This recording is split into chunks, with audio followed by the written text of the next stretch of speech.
L'exposició Digues Cosa sorgeix d'una invitació del Centre de les Arts Lliures de la Fundació Joan Brossa per treballar al voltant dels poemes objecte de Joan Brossa.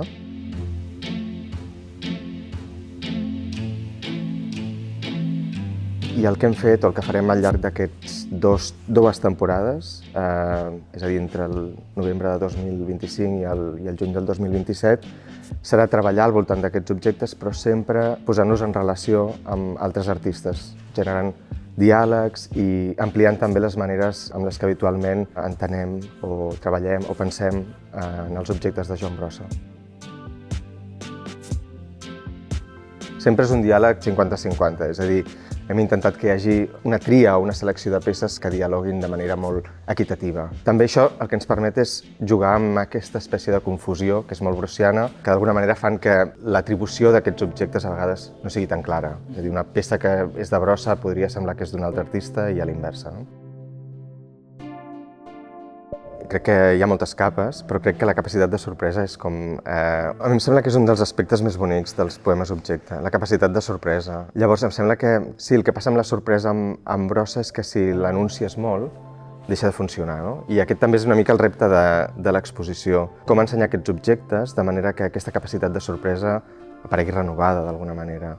Crec que hem trobat aquesta solució dels diàlegs precisament per provocar aquests confrontaments o aquests desencaixos entre les expectatives o el que pensem que ja coneixem sobre els objectes de Joan Brossa i el que pot passar quan els combines quan generes una constel·lació al voltant d'aquests objectes, no?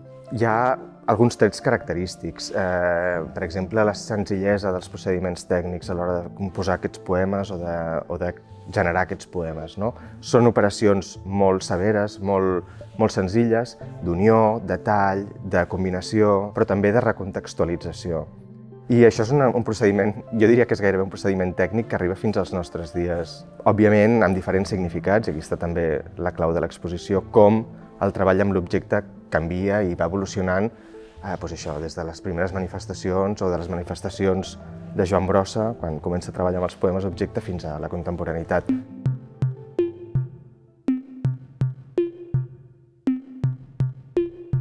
La manera com normalment s'estudia el poema objecte en Brossa és, de fet, en el context de la seva poesia. Joan Brossa parla d'ampliar la mida del poema, és a dir, que el poema pugui també abastar altres territoris i és des d'aquí d'on es planteja el seu traspàs des de la poesia escrita a la poesia objectual. El que hem fet amb l'exposició, però, és entendre aquesta idea del poema objecte més enllà d'aquesta anècdota o d'aquest fet concret que s'observa en el treball de Brossa, sinó que l'hem posat en relació amb les arts de l'objecte de la manera en què s'estaven succeint en aquell mateix moment en altres contextos aliens a Brossa. Les arts de l'objecte, de fet, defineixen gairebé un camp propi i una de les coses que d'alguna manera apareixen en l'exposició en posar aquests objectes de Brossa en diàleg amb altres objectes és que els llenguatges són pràcticament els mateixos, és a dir, es mantenen. Hi ha una qüestió temporal que queda una mica escindida o suspesa, no? Podríem dir que el poema objecte, que és una categoria molt brossiana, es pot també detectar en altres manifestacions que no es defineixen com a poemes objecte, no? Però sí que és veritat que és una tradició que s'inicia pràcticament a principis del segle XX amb Duchamp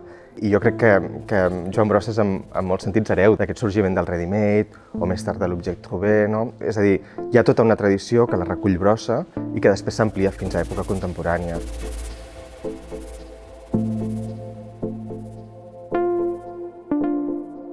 La temptació amb una exposició així és fer grups temàtics per aquests objectes, però de seguida em vaig adonar que no era l'estratègia que havia de seguir, precisament per conservar aquesta frescor o aquesta capacitat de sorpresa dels objectes.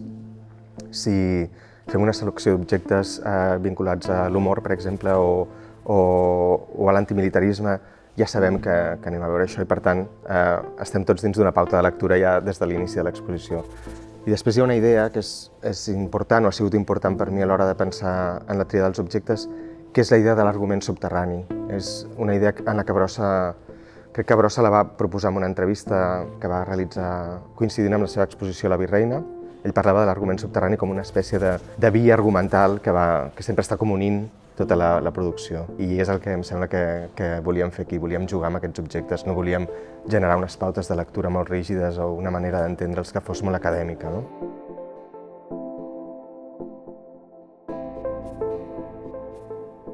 La manera com hem plantejat l'exposició, de fet, no hi ha moltes peces en l'exposició.